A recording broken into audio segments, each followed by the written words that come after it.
All right. Woo. Back on the road again.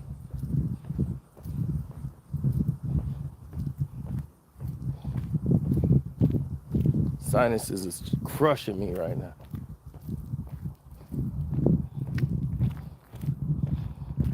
Now,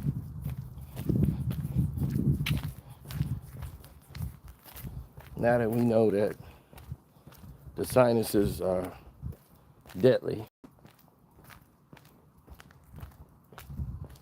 let's get to why we're here. Okay.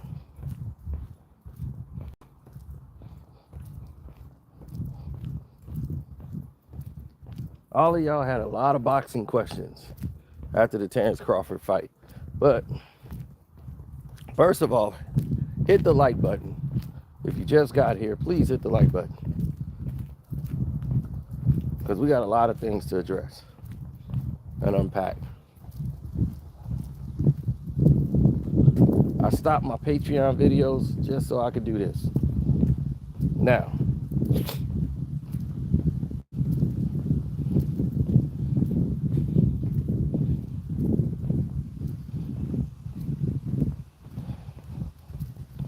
here's the news that everyone is saying since Terence Crawford won against Canelo. And I want to state this now. The same people who said, who is Terence Crawford? This guy's a nobody. He ain't never beat anybody. Errol Spence is going to destroy him. Who these guys that Terence Crawford beat is now sucking so much Terence Crawford's pole, I can't even believe they even exist right now. It's hilarious. It's borderline hilarious. Being in the boxing game and you hear these people, they act like they have no shame in what they did. Now, here's the thing.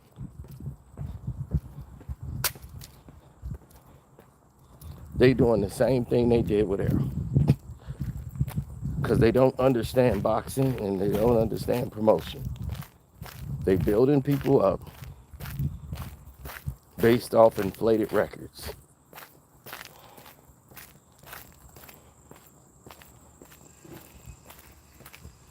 Now, Terence Crawford was always the real deal. He was always this as an amateur. I saw it when he was fighting in the Nationals. And I was like, this kid has got something. And he basically dog walked Mikey Garcia. Cameron Duncan is sitting there. I told Cameron at Nationals, I said, look, that's the guy, Cameron. That's your guy.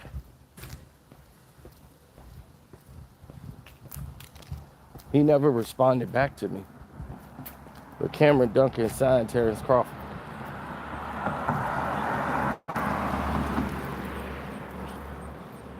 How you doing? Hey, how you doing? And he gave all the credit to Mikey Garcia. Said Mikey, he asked Mikey when he signed Mikey Garcia, who's the next, another guy that he should sign? And he said, well, Mikey Garcia said Terence Crawford. And I was like, I told you Terence Crawford. Because I watched him dog walk Mikey Garcia. Terence Crawford would get robbed. Olympic trials, no matter what it was, he would get robbed. They didn't want USA Boxing. It's all a money game, whoever they put the money behind. And we were never sending our best to the Olympics in boxing.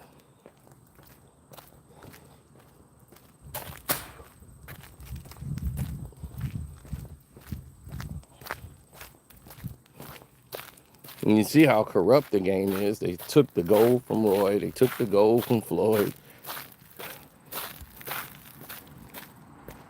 So when you see these guys, don't want to support the USA boxing and all of that, they look at it as way too corrupt for them to even get involved in it.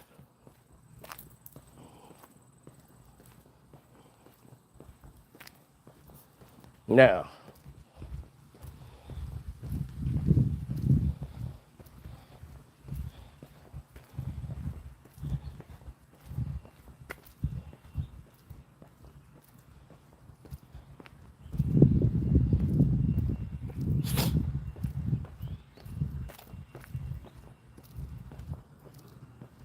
let's get to the next level.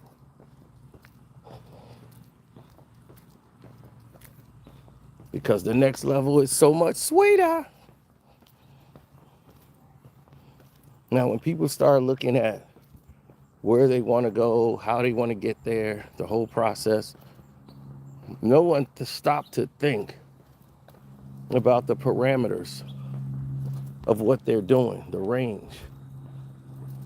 When Terence Crawford was coming up in the game, y'all saw Errol Spence, who went to fight in the Olympics, right? And he got what, the bronze? But he actually lost. He didn't win. They built Errol Spence up because of the Olympics.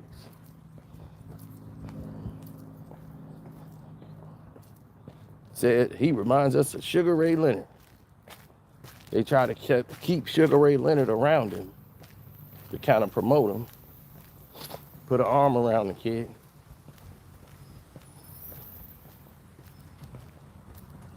He had all the push.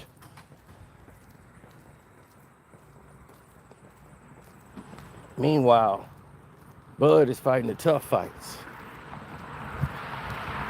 Errol Spence was fighting setups.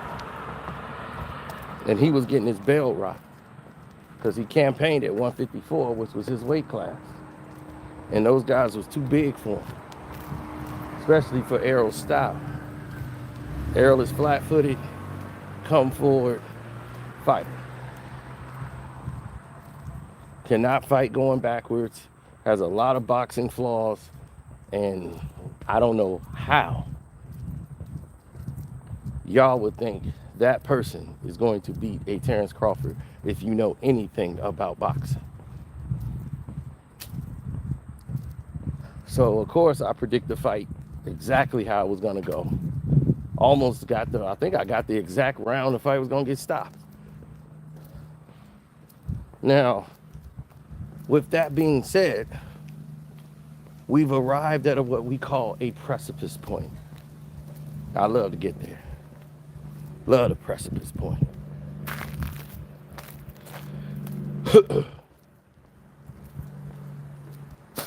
Now, going into this fight,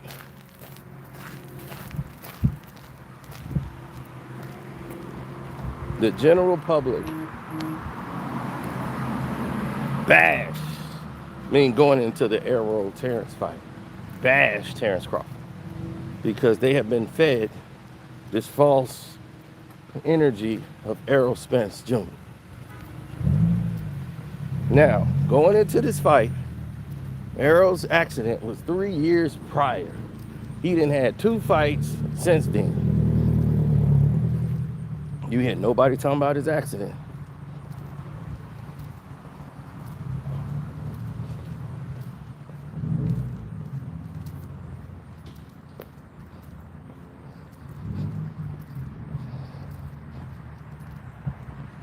Then he gets in the ring with Terence Bud Crawford and gets his face turned into hamburger. And y'all sat there and turned and said it was the accident. Y'all made an excuse, the same excuse we knew they was gonna say for Errol.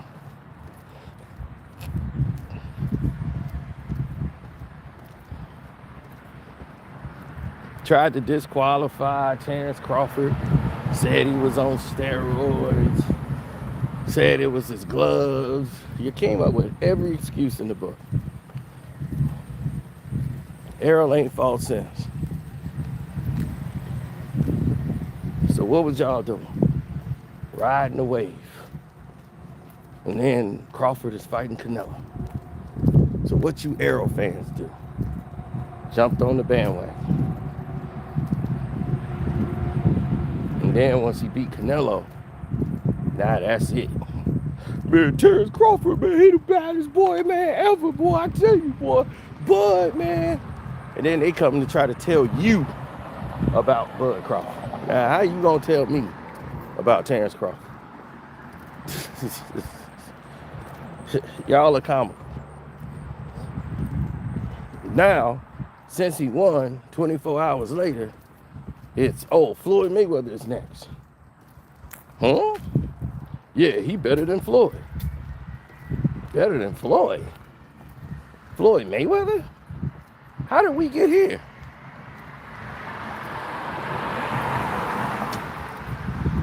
Floyd has been retired since 2017. How in the world we go from a guy who ain't fought in 5-6 years?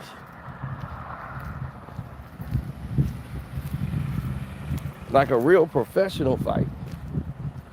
And we gonna talk about putting him in the ring with Terence Crawford, who's an active fighter, who's naturally bigger than Floyd. And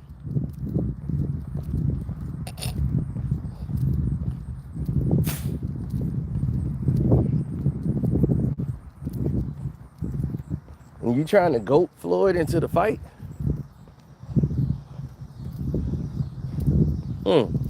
Oh, we don't get to all this. So now we've led all this up. Let's get to this. Taking it piece by piece so that everybody can understand where we're at. So that y'all don't miss anything. Now you got Max Kellerman. Max Kellerman been gone since Stephen A. Smith ran him off the damn ESPN. Ran him off like a dog. Get out of here. I don't want to work with you no more. Did I don't want to work for you tour that went from city to city, state to state. Yeah, I just didn't want to work with Max no more. Yeah, I didn't want to work with Max. Wrote a book about it. I don't want to work with Max. So, you kept letting the world know how you didn't want to work with Max. Okay. So now you let the whole world know. Max said nothing. He wasn't even seen. There was no snapshots of him, nothing. He was totally out of the scene. Stayed there with his wife and kids, taking them ESPN checks till they ran out. Then he was like, all right, time for me to go back to work.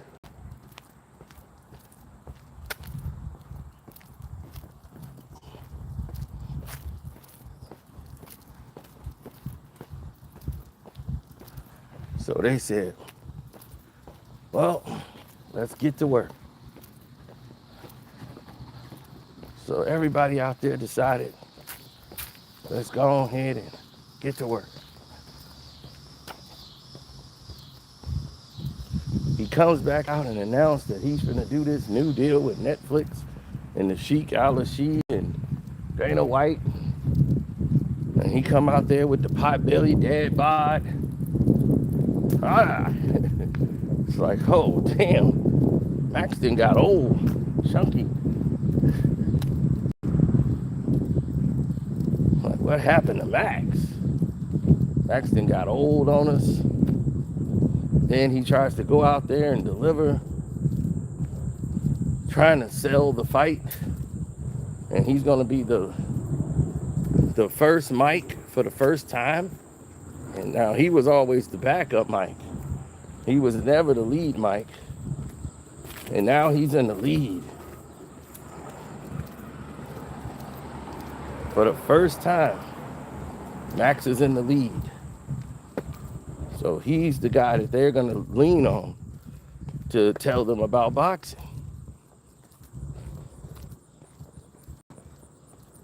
And he's trying to do Jim Lampley's job. And I'm here to tell you, he had a rough start. That was a rough start for Max Kellerman. I know Jim Lampley's like, ooh, that's bad. See, Lampley had a career in journalism. Max Kellerman, no. You've done some ringside reporting because you're a boxing enthusiast. But in the real world of media, you've never had that kind of experience. So to get into that actual lead's chair and to be able to call the action in the ring was a lot different.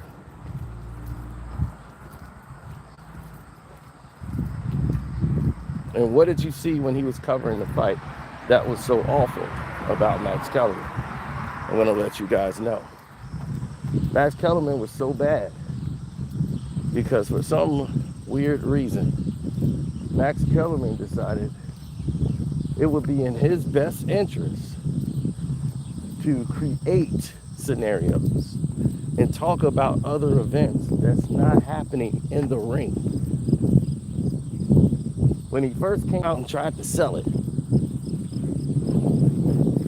Max Kellerman came out with the, oh, this is going to be a battle between Hank Armstrong and Hagler Hearns.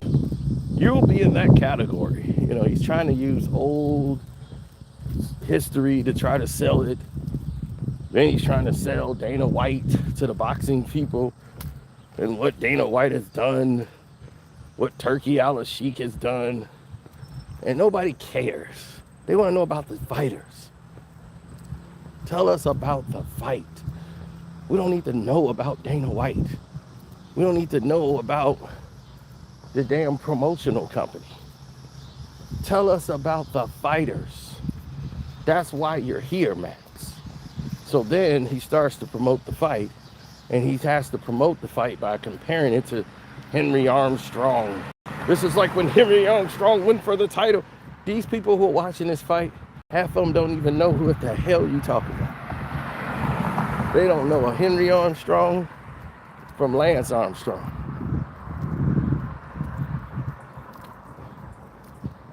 So to interject Henry Armstrong into the conversation was like, that's something you could say like on the boxing show, but to promote the fight?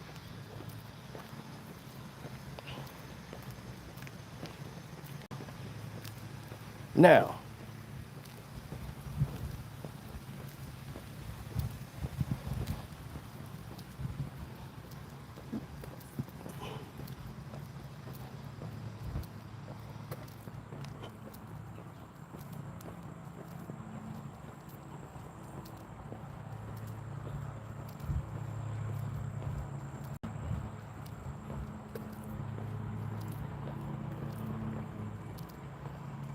then, hey,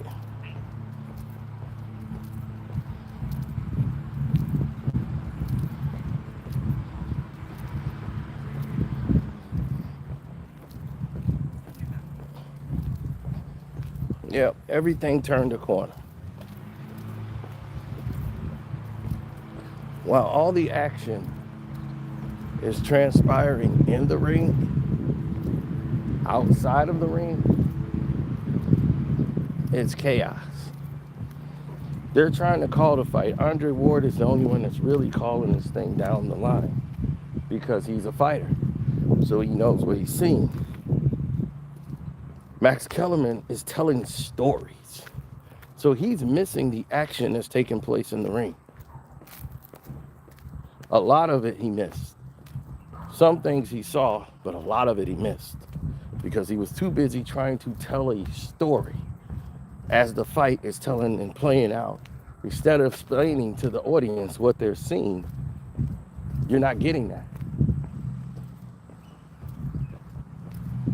You getting here about, I was speaking to Dana White the other day, and Dana White said, I'm like, look, we don't care about Dana White.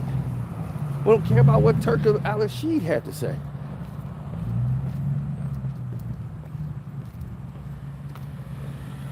We want to know what's going on in the ring. Thank God I don't need you to explain to me what's happening. But the casual fan will kind of want to know what's going on in the fight.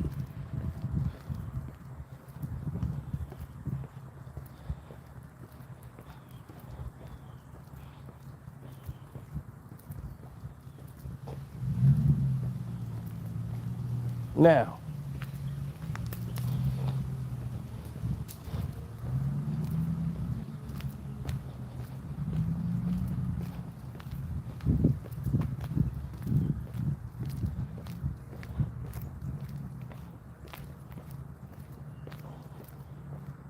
when you look at scenarios and situations that look like they could go one way or another with a decision or a loss, you start looking at basically aggression. Who's bringing forth the action? Who's dictating the pace? Everything I said in the breakdown was essentially how I knew this fight would go. There was no chance Terence was going to lose the fight. Everybody kept saying, how will he deal with Canelo's power? Well, Canelo has not been a good finisher at 168, period. He couldn't even finish the younger guys that he fought. After he's dropped them, they've got up and finished the fight. Because Canelo doesn't know how to cut off a ring. So if, let's say he did hurt Bud would be able to recover on his own.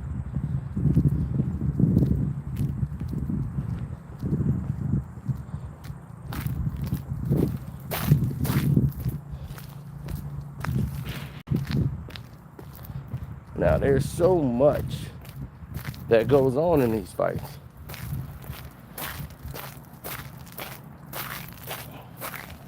That even in the post-fight interviews, while trying to conduct these interviews, it's like either somebody's talking to Max in his earphones, but the general public is watching you and they're waiting on you to talk and you're froze. Like 40, 50 people, million people are watching you right now and you're froze. I'm like, Jesus Christ, Max. It was a rocky first start. Now,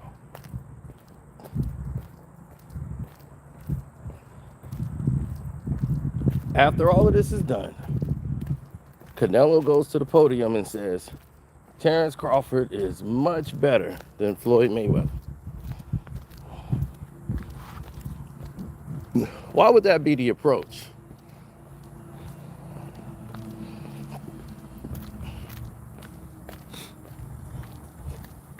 Crawford is much better than Floyd Mayweather. You hit Crawford way more times than you've ever hit Floyd Mayweather. You couldn't put a dent in Floyd. He toyed with you. But yet Terence Crawford was better than Floyd Mayweather.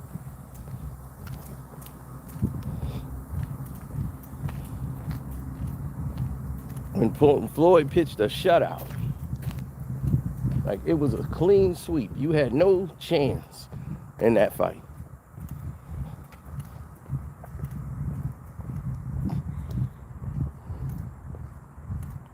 IQ was way too great for you. Took you to boxing school. Beat you in the pocket. Beat you outside the pocket. You couldn't touch him. He made you look silly missing. Bud stood down and just fought with you at times, which made for a more exciting fight. But he dictated when he wanted to do it and when he wasn't going to do it. And he's older than Canelo. Now,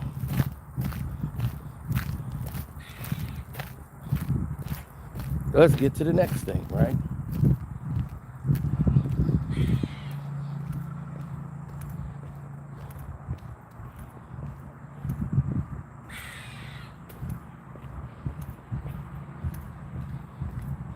And what is the next thing? See, the next thing is the best thing.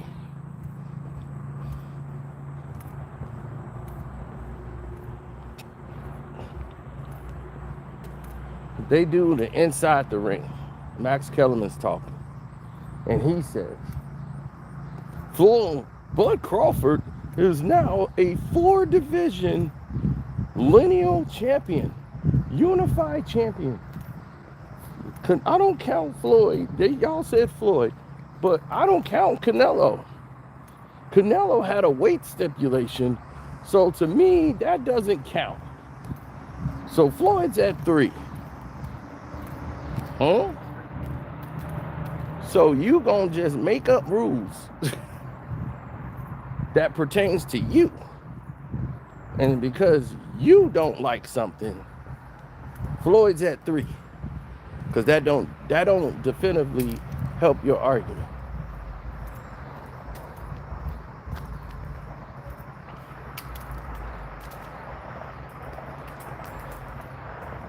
Floyd said, Canelo said, hey, I'll fight him at 150 pounds if he wanted to do the fight. So Floyd called his bluff. And they agreed to do it at 152. Canelo said that. And in fact, Canelo could rehydrate to whatever he wanted. Canelo was about 160, 170 coming into the ring. Floyd came in at 150, probably tops, on fight night. He didn't even make 154 on fight night. So Canelo is still 20 pounds bigger than him, damn near, on fight night.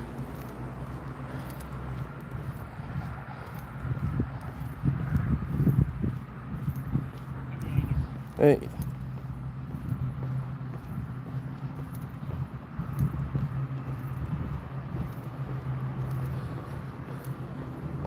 And a 2-pound difference is not going to make a difference in the fight when weight had no impact on the fight whatsoever.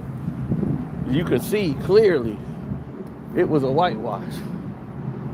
But Max Kellerman, here's the question I pose to you. When Manny Pacquiao beat Miguel Cotto and weight drained him, where they had a rehydration clause that he could not come up to a certain weight on fight night, had to drain himself to 144 pounds to fight Manny Pacquiao.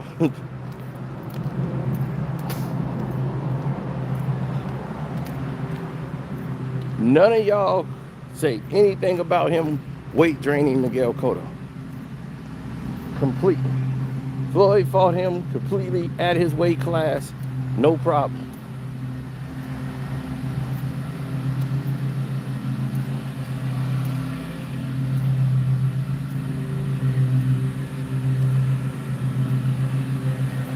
Y'all don't say that for Manny Pacquiao. Y'all say Manny Pacquiao beat Miguel Cotto.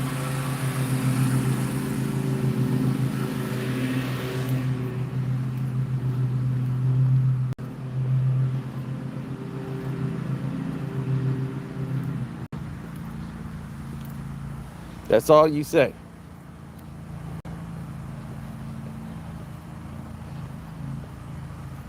Y'all say Pacquiao beat Cotto. Y'all don't mention nothing about him being weight drained.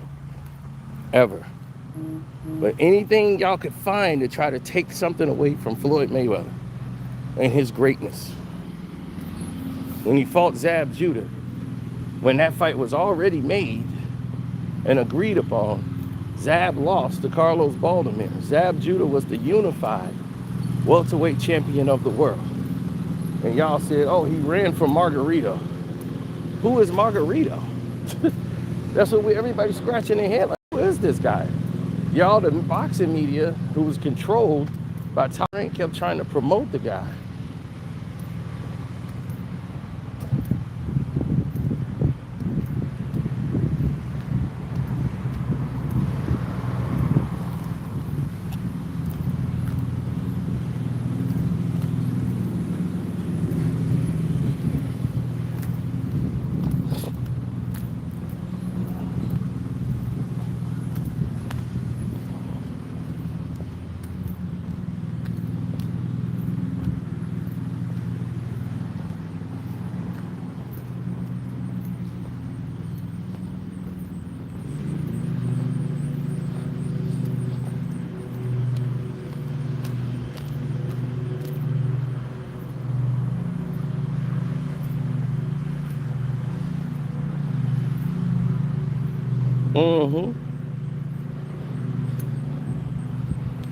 Yeah, they kept trying to promote the guy.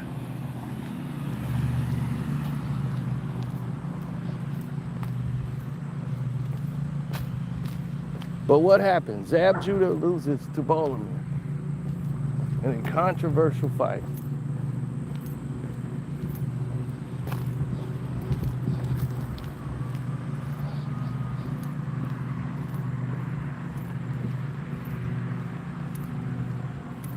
Then once they say, oh, he beat Zab Judah, that don't count. He just lost to Baltimore. Why didn't he fight Baltimore? Why did he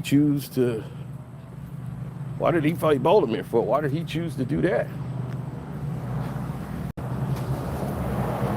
I don't understand what Floyd's doing. Why would he choose that fight? That doesn't make any sense.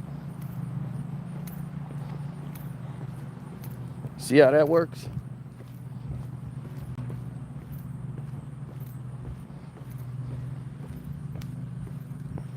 Oh, I don't get it. Why would Floyd Mayweather choose that fight? Should have bought Baltimore. Baltimore's the real champ. If you're not going to fight Margarito, who's been beating everybody. So he fights Carlos Baltimore. He beats Carlos Baltimore.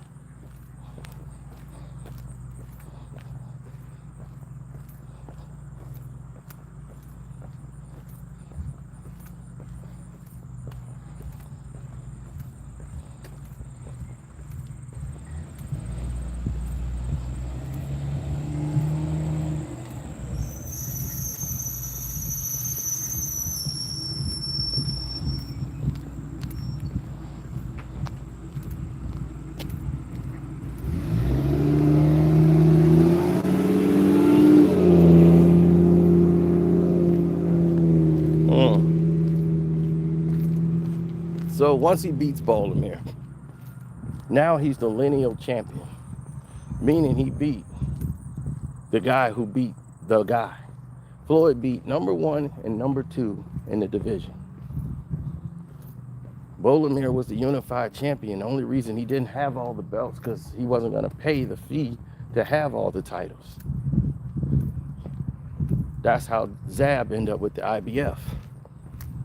He only kept the WBC title. So he was the Ring Magazine's championship. Floyd won the unified welterweight championship twice. He retired with it,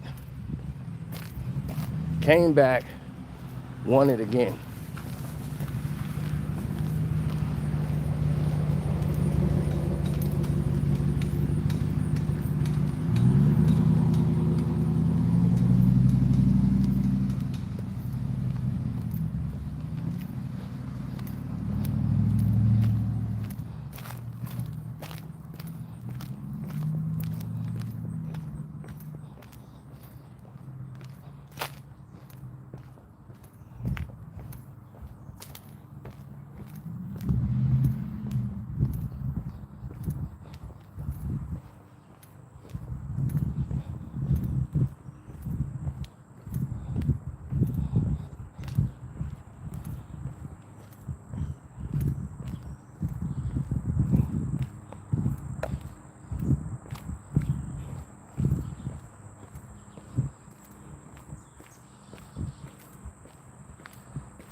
So now he won the lineal titles twice in the welterweight division. 130, 135, 140 is questionable because the champion at 140 was Costa Tszyu, and Floyd was going to fight Costa Tszyu. But Floyd ended up going up to 147 because he couldn't get a fight at 140. Ricky Hatton ended up winning, and then they couldn't come up with a deal for the fight. So he goes up to welterweight to fight Oscar De La Hoya. And it's like, all right, well, I'm going to go fight Shambre Mitchell, do my warm-up fight at welterweight.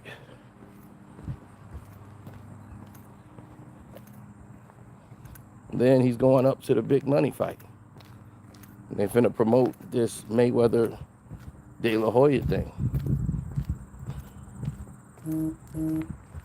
But his fight was supposed to be against Corey Spinks at 147 pounds. See, here's what y'all, I'm telling you, y'all don't know this boxing game. Corey Spinks and Floyd Mayweather were supposed to fight. Corey Spinks was the champion.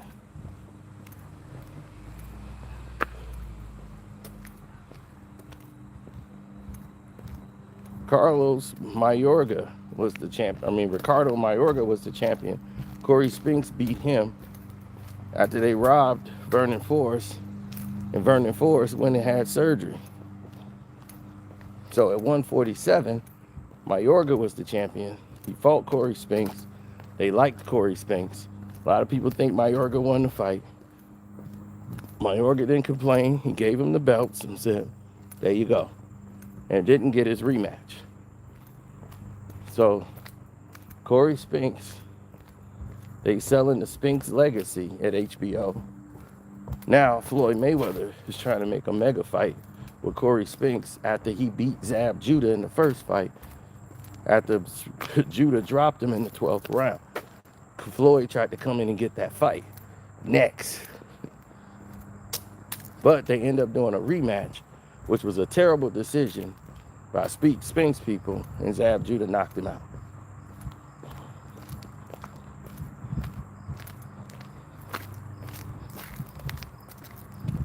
Because they tried to negotiate dollars and cents. So instead of Corey Spinks versus Floyd Mayweather for the unified championship of the world, we had that.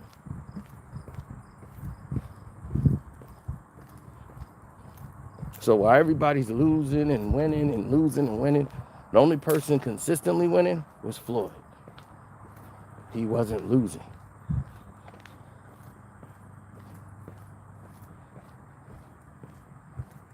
Then Ricky Hatton, right? The guy y'all said he ran from at 140. He goes up to 147 where he's more comfortable. Ricky Hatton, he don't got to kill himself to make 140 pounds. Fights Floyd Mayweather. Floyd dominates him. Uses the jab. He's running in head first, getting caught with check hooks, right hands, getting knocked out. And they said Floyd only won because he fought him in the United States. It's the dumbest thing I've ever heard in my life. They could fight my grandma's backyard. Ricky Hatton ain't winning that fight. He can't beat Floyd Mayweather. And everybody could see that, can tell. A guy like a bar fighter like that is not going to beat Floyd Mayweather. No defense whatsoever. Come on.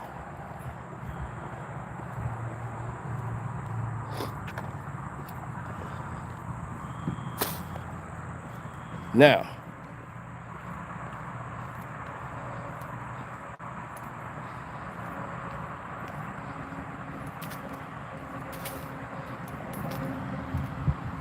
walking right into him.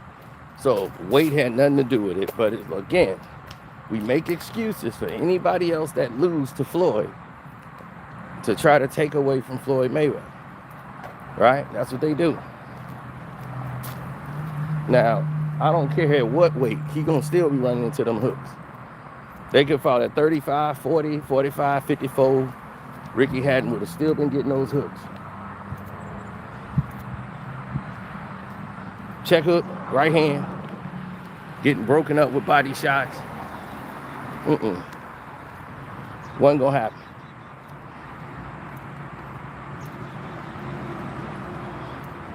So after Floyd wins all these fights, right? All these opponents, goes to 54, fight a young champion, a dangerous fight that they say he would never fight, Canelo Alvarez. If Floyd beat Canelo, I'm gonna have to give him his credit. That's what they said. He beat Canelo, excuses. Man, Canelo was too young, man. He wasn't ready. He wasn't ready. Hell, he had about 40, 50 fights then. He's been fighting since 15 years old, professionally. He was never going to be ready for Floyd. His fighting style will never beat Floyd Mayweather.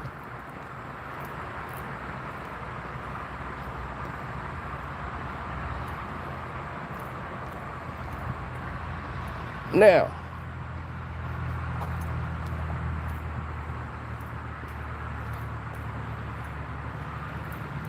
let's get to what we've come up to now. Since they said that ridiculous statement about him coming back, right? Let's get past that. Trying to goad him back, saying that Crawford has 4 lineal championships, Floyd only has 3, trying to demote him. Floyd should have 5, but we'll keep it at 4 because that's what they're gonna say. He didn't get the ring title at 140, so there you have it. Now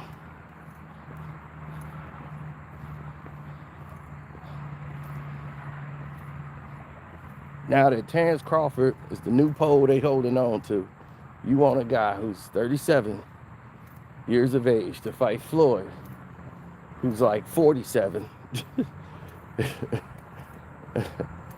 You know, at a weight class, Floyd has never fought a day in his life. You want him to fight there. You want to put him at every disadvantage you can on your terms. Now, when Floyd said it's possible for him to have a comeback fight, but I don't think Floyd is going to come back and fight Terence Crawford. I just don't see that in the cards. Not at this point in his career. Now, there's been talks of him in a comeback fight.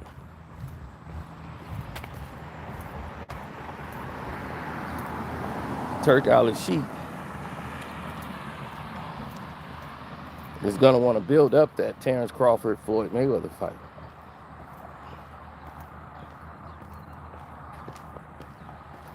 But Crawford would have to come down significantly in weight to make that fight happen.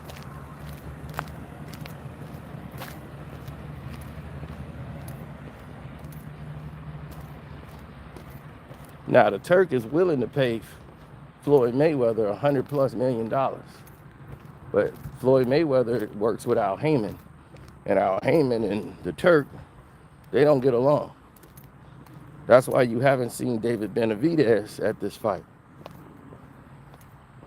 or doing anything with the boxing game.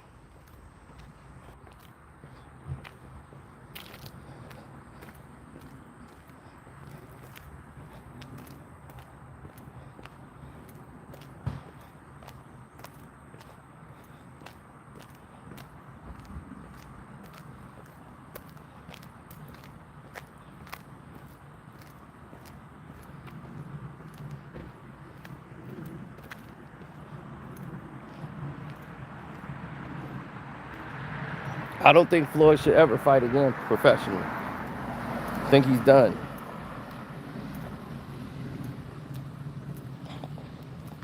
Floyd, no, because he told me personally that his body can't do what it used to do years prior. That he slowed. That I can't do what I used to do from injuries and everything else. His body can't do the same things it used to could do.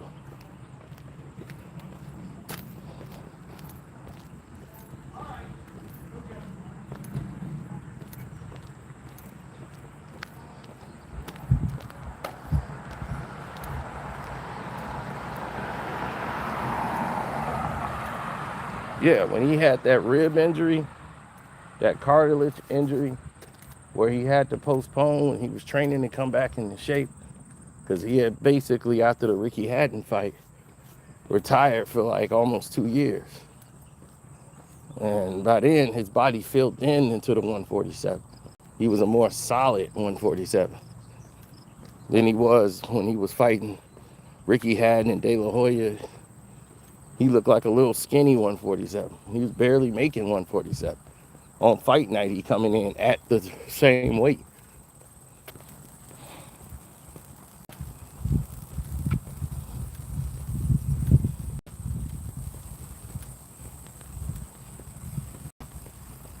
So are they in negotiations? Yes. They want to get Floyd back in the ring. But you got to have the right opponent and you got to have the right amount of money.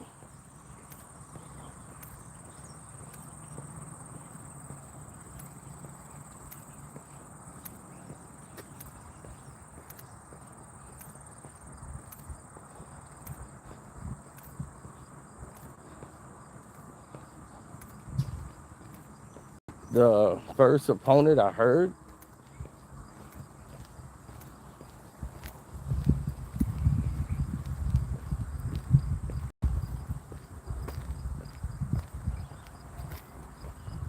the main opponent I heard that was, don't quote me on it, but the whispers is that Danny Garcia is in the list of names that Floyd would end up fighting.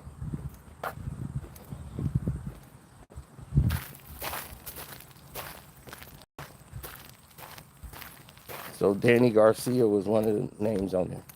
So I don't know how that's gonna work, but I mean, like, I don't know how much fire you're gonna get from that when Danny looked terrible in his last fight. Looked like he was basically retired right then and there. So you fight Danny Garcia and stop him, what does that do for you?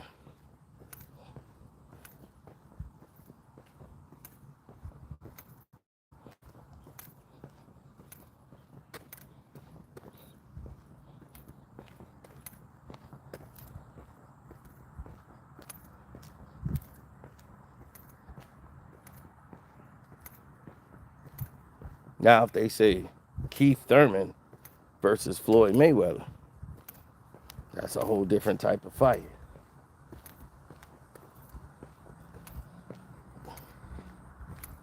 Yeah, Floyd told me, because me and him, and on one of our last conversations we had, I told you we spoke about Sugar Ray Leonard versus him in a fight. And he said, me now, and where I'm at now, fighting Sugar Ray Leonard in his prime, nah. But me in my prime, I felt I would have got him. I would have got him. But he was like, me now? No.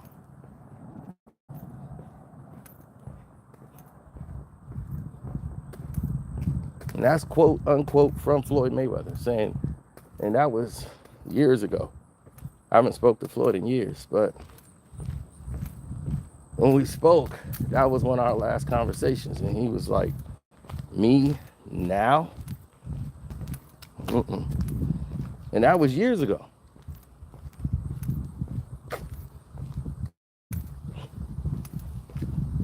Saying that, I don't want to do it.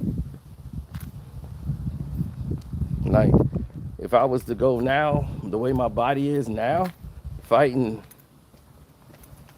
Sugar Ray Leonard in his prime, no. But me in my physical prime versus him, not a chance. I feel I get him.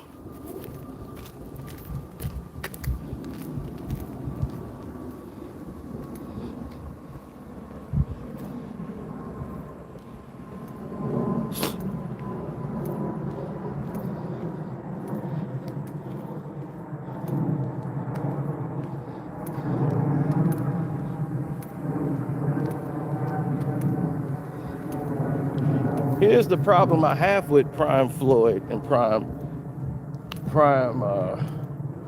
Sugar Ray Leonard. What would you say is Floyd's prime?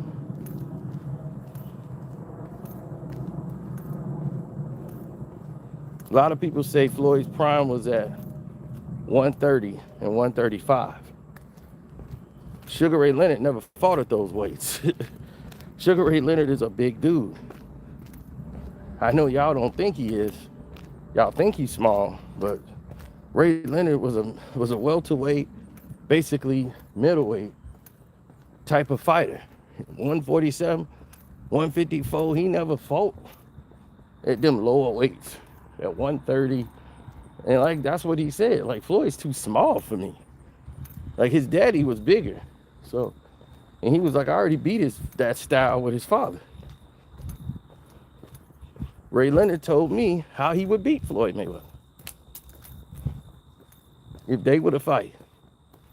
He said, body shots. He said, oh, I would definitely touch him in the body with the jab. He said, I'll play with him, throw him off rhythm, hit him in the body, pow. The body don't move. When he shoulder roll, pop him in the body, pow. Then while he's shoulder rolling, I'm looping my right hand. I'm not throwing straight rights. Straight rights is the worst punch you could throw against the shoulder roll. They waiting on that. You got to loop the right hand over.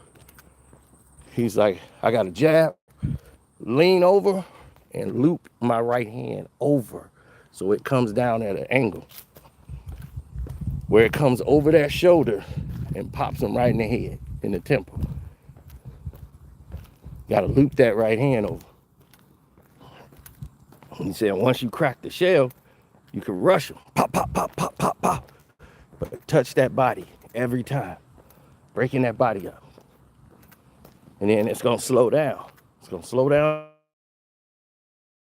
the movement. Then when it comes to him, with me face to face, he felt like I'm either faster or just as fast as Floyd. So my hand speed to do the work.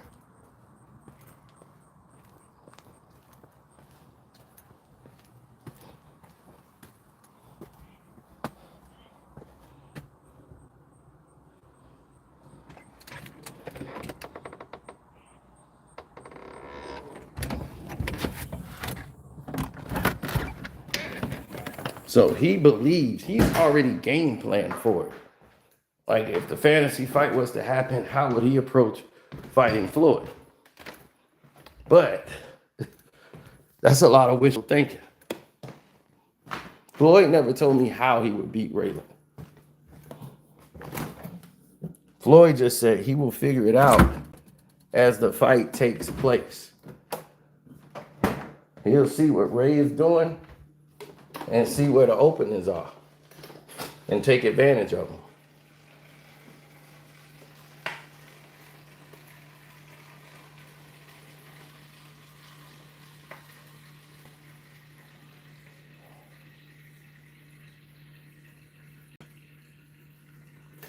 People who've troubled Ray Leonard normally blinded him with punches, hit him with uppercuts. That's the punch he was more susceptible to, was the uppercuts. And then besides that,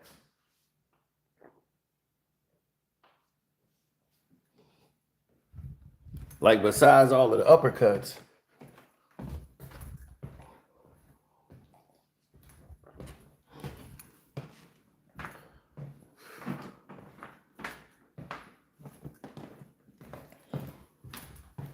you're going to be looking at a whole nother fight, because now, instead of all that uppercut stuff and garbage going on,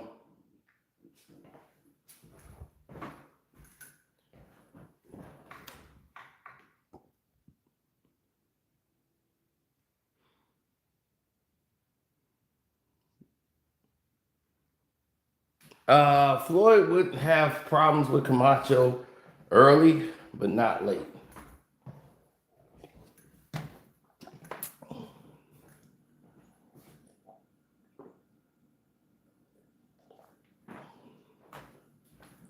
Because Floyd was just as fast.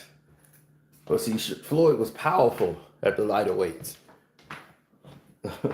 Floyd is strong. See, that's what people didn't understand. Even De La Hoya tell you, like, no, Floyd has power.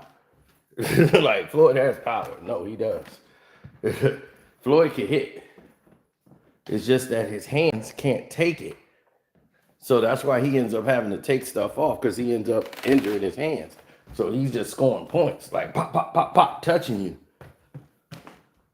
Because if he go all out, he can end up breaking his hand again. You got bad hands, and knuckles all messed up in his hands, and that stuff never come back. And then you get arthritis setting in them.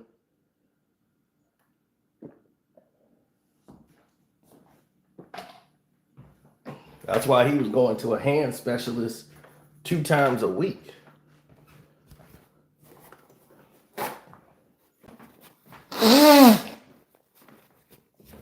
That's like me with my wrists because my wrist then got so small. I generate a lot of power when I punch because the strength come from my back. That when I throw the punch, boom, it's got so much force behind it. It normally drives people all the way back to the moon, damn near. But I could break my wrist with the force of impact. So that's why I decided, I said, hey, we gonna relax. We gonna relax on all that for a minute.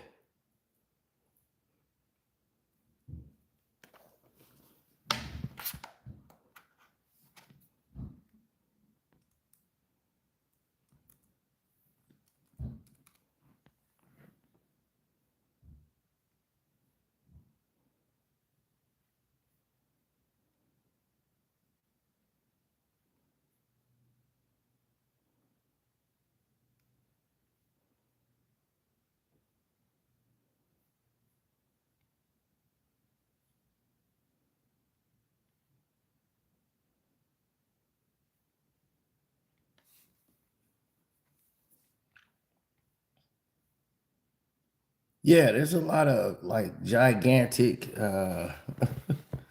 displays happening out there.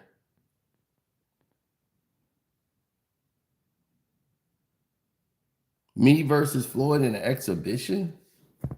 Oh man, that'd be hard. Because one, I'm gonna break down. It'll be a chess match early because I'm gonna confuse him with technique that he hadn't seen before. So he's gonna do his homework early. See what I got. See how I'm bringing it.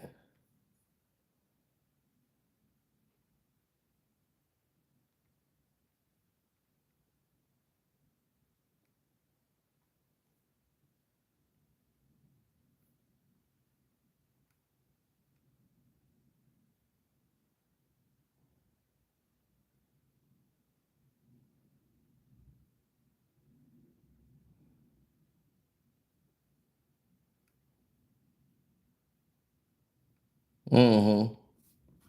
That's what I would always say to people, man. I'll be like, "Did you really mean that? Like, like is that something you was really feeling? Like, geez, that's crazy."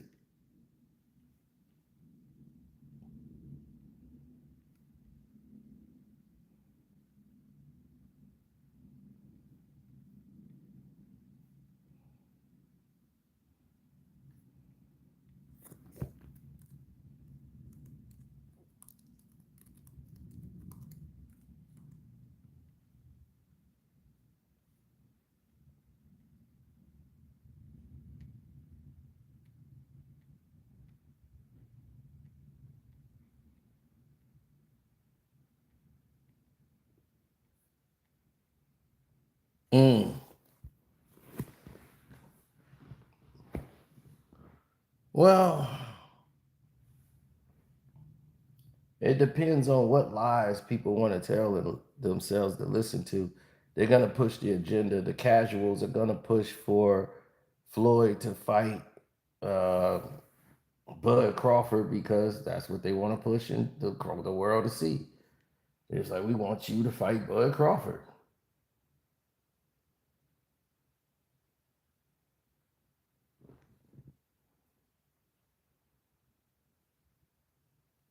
They're not shy about it. They know what they want. They know what they want to get. So that's the narrative.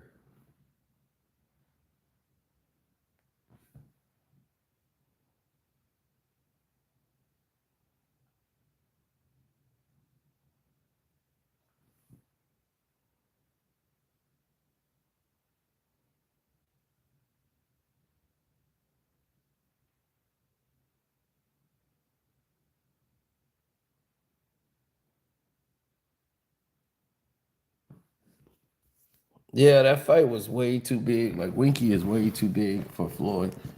But Floyd will beat the high guard. He'll just jab him all night, turn Winky right.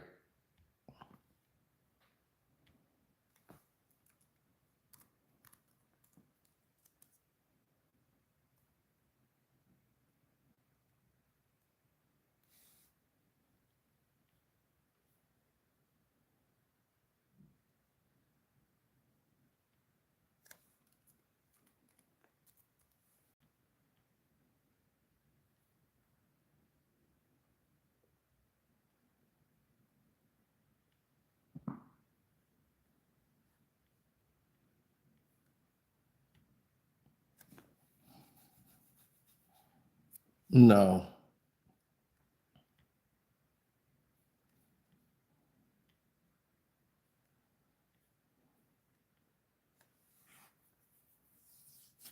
You'll never end up where you think you're going to be. That's the problem. A lot of people assume that they're going to be in positions that they're not going to be in. So right now, I was hearing Danny Garcia as the comeback fight for Floyd, and it's like, why? Floyd is damn near finna be 50 coming up. You know, it just doesn't make any sense for that fight to even take place. Don't even make sense for him to fight. You know,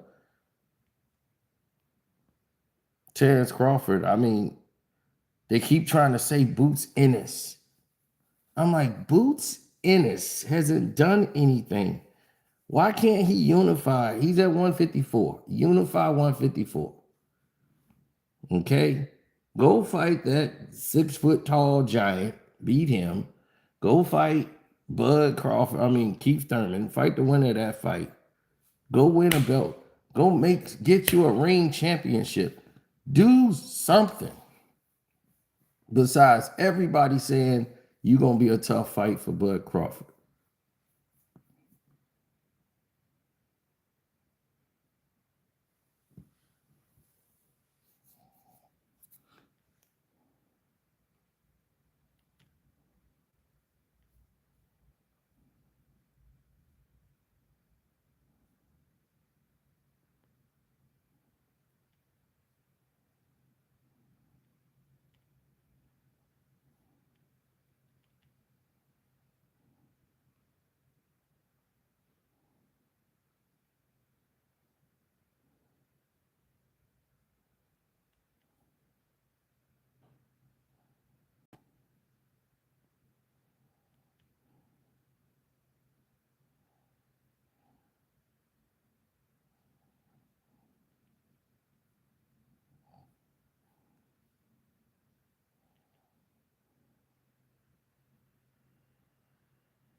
A lot of people do things that they don't want or they've had returned to them and it didn't go in the way people thought it was going to end up.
Mm-hmm.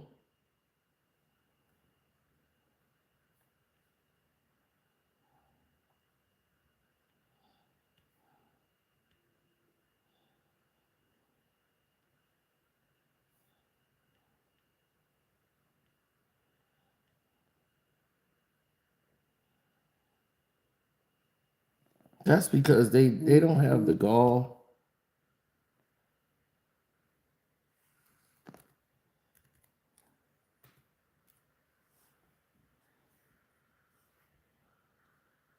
Most of these people don't know what the hell they saying.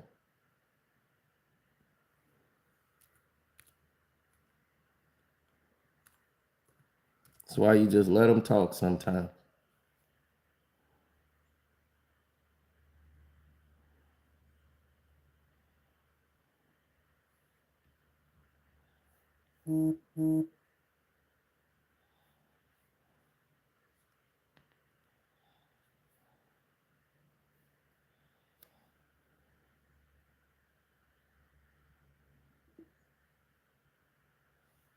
Mm-hmm.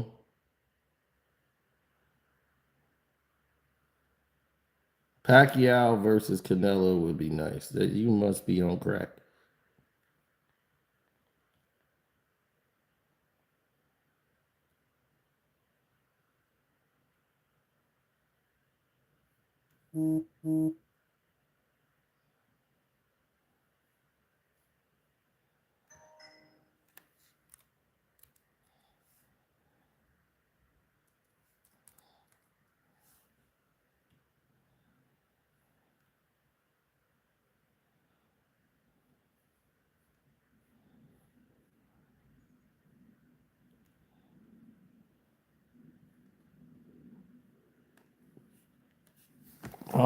A lot of things that people do, some people might view as formulaic. You know, they like, that's a little bit formulaic for me to, see that being a problem or a situation. But for me, it ain't formal. It ain't a problem for me at all. I see it one way, and that's this way. So anyway, I don't think Floyd should come back. But yes, there are talks. Max Kellerman was terrible, and all of these new Terence Crawford stick riders. We don't need the rah rah rah. Terence does not need to fight Floyd. Okay. We were here before you. We will be here after you. I know y'all need a new bandwagon to run to because Errol has not been getting in back in the ring. But no, sorry, it's not happening. I'm out. See y'all on the Patreon.